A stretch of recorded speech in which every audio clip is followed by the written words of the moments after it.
Maria Emília, eu sou ginecologista e hoje eu vou falar sobre o que é o laser, especificamente sobre o laser de CO2. Então, a palavra laser é uma sigla que, traduzindo para o português, o que significa? Amplificação da luz por emissão estimulada de radiação. Na prática, ele é um dispositivo que vai emitir uma luz que ela é colimada, ou seja, ela vai toda na mesma direção e que tem um objetivo e características específicas. O laser de CO2, ele emite uma luz que ela não é visível ao olho nu, então ele é associado com uma luz de baixa potência, com um laser de baixa potência, que ele é como assim, dessa forma a gente consegue enxergar aonde que o feixe está sendo direcionado. E ele produz no tecido um dano térmico. E esse dano térmico é capaz de destruir a lesão. Então, ele destrói o local onde ele é aplicado. E o que acontece? O feixe da luz do laser, ele tem o tropismo pela água.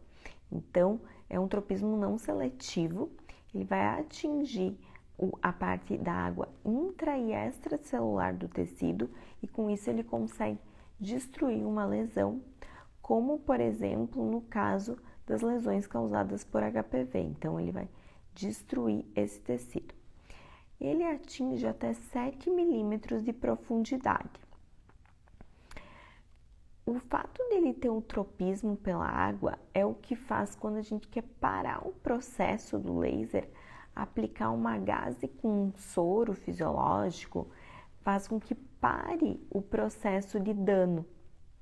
Então, a gente consegue aplicar o laser e no momento que quer parar a lesão, digamos assim, a gente aplica uma gase com soro por conta desse tropismo que tem com a água. Eu vou mostrar uma imagem aqui que dá para entender o quanto que esse laser consegue penetrar. Então, aqui tem uma imagem com os vários tipos de laser. O último ali é o laser de CO2 e ele penetra até a derme. Essa é a profundidade que alcança. E isso é importante por conta da cicatriz, que quando a gente atinge essa profundidade no tecido, a gente para de aplicar o laser para evitar que ele deixe alguma cicatriz. Esse risco maior é em mulheres de pele negra. Na grande maioria das vezes, no local que a gente aplica o laser, por exemplo, para tratamento dos condilomas, a pele cicatriza por completo e não fica nenhuma lesão visível. Mas é importante ter esse cuidado até aonde a gente quer atingir. Eu trouxe alguns pontos aqui que eu acho importante para falar. Então, o laser de CO2 ele foi criado em 1964. Desde então, ele se desenvolveu muito e ele pode ser aplicado de forma contínua ou de forma fracionada. Quando a gente usa ele de forma contínua, a gente usa ele para cirurgia ou para destruição de lesões. No caso do laser de CO2, ele é utilizado em ginecologia para tratamento das lesões causadas por HPV, tanto as verrugas genitais quanto lesões no colo do útero, na vagina e na vulva, o NIC1, NIC2, até mesmo NIC3, INIVA e NIV.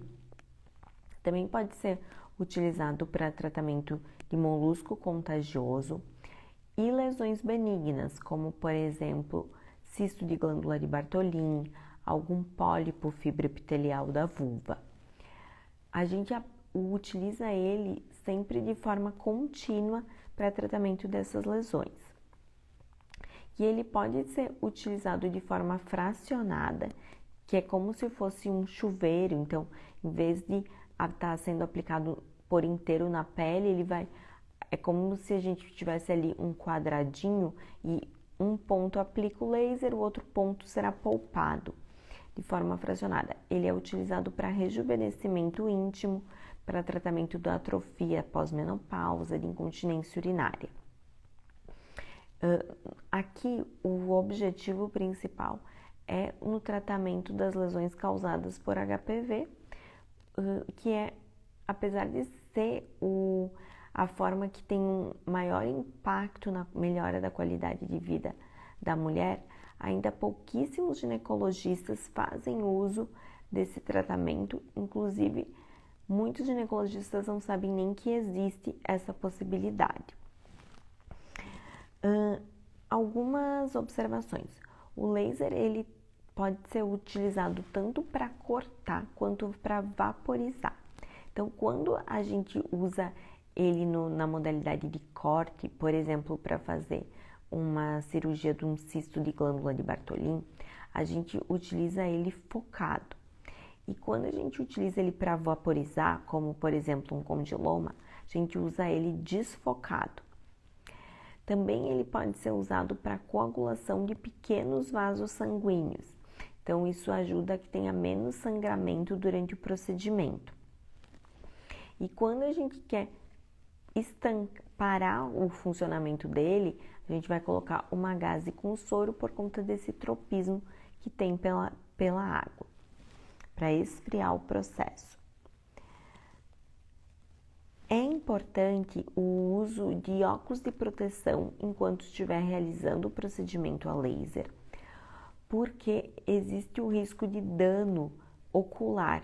Então, por mais que ele seja um feixe que ele não é visível a olho nu, existe tanto a lesão por aplicação direta quanto pelo reflexo. Então, todas as pessoas que estão na sala durante o procedimento precisam fazer a utilização de óculos de proteção.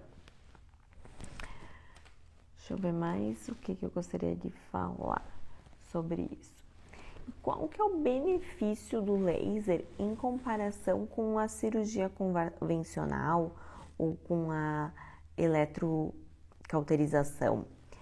Ele tem o benefício de causar menos edema, cicatrizes mais estéticas, menos dor pós-operatória e além da eficácia, que ele acaba sendo mais eficiente para tratamento de lesões como, por exemplo, condilomas genitais ou as displasias de colo de útero, displasias de vagina e displasias de vulva.